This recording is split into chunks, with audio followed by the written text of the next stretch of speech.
Many retailers and manufacturers make or sell things that are very sensitive to the weather. So you think about snow removal equipment or backyard grills. Those things are very sensitive to how the weather and climate play out from season to season.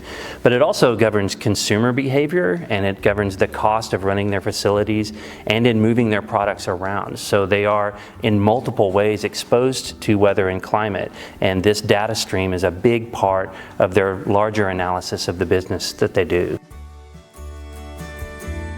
Ridgemont Equity Partners is a private equity firm based in Charlotte, North Carolina. And so we invest in middle market businesses in 4 different industry verticals. One of those industry verticals is industrials. And within the industrials practice, we'll see a wide variety of companies, all with different drivers of their financial performance. One of those drivers, and sometimes a key driver, is going to be weather. And so the business and the financial performance is going to have a strong tie to the weather over the past year.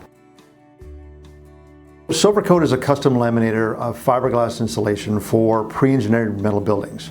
Those can be anything from a FedEx distribution center right down to a O'Reilly Auto Parts. We do the custom lamination, meaning the customer sends us the specifications. We tell them by energy code what insulation products they would need in the roof of the walls.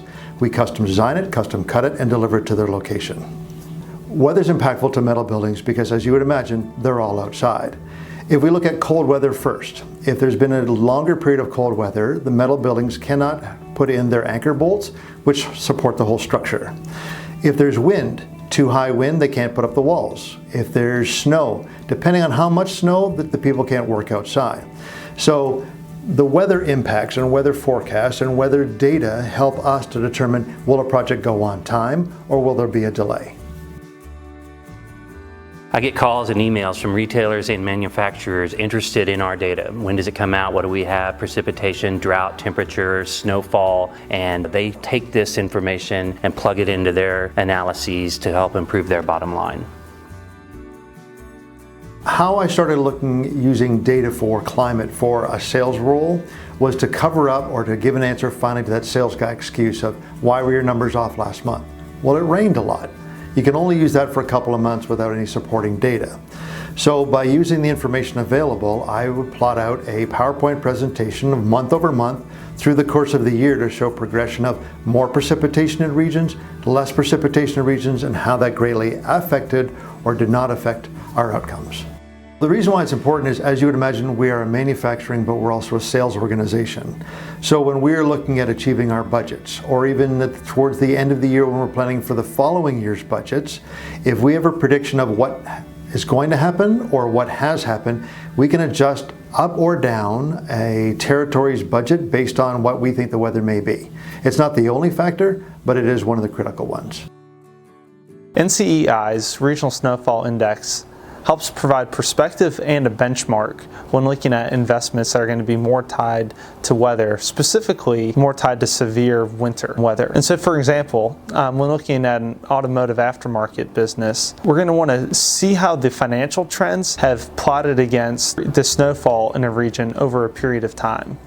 And so being able to understand how those two are correlated and how strong the correlation is gives us the ability to first know how volatile the business is going to be to the weather impacts in the region, and two, give us perspective on the historical performance to understand that the financials are either overstated or understated based on the weather from the previous year.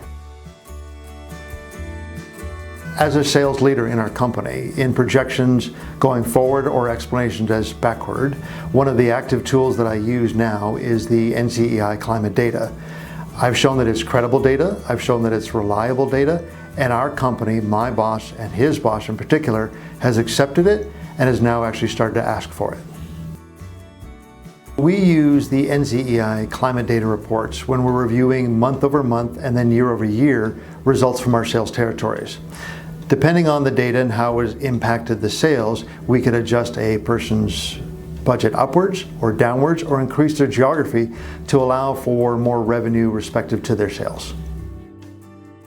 If we lost the NCEI climate data, I'd have to go back to the old sales guy excuse of I didn't make my number because it rained. I'm not really willing to go there.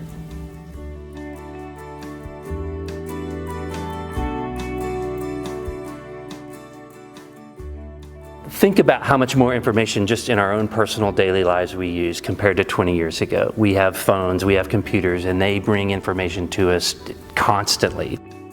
Successful retailers and manufacturers need to know about the world that they work in. They need to know about the economic data. They need to know geopolitical information around the world, and they need to know about weather and climate. So weather and climate is an important data stream in their model that they use to understand how to have a better bottom line, and that is good for America.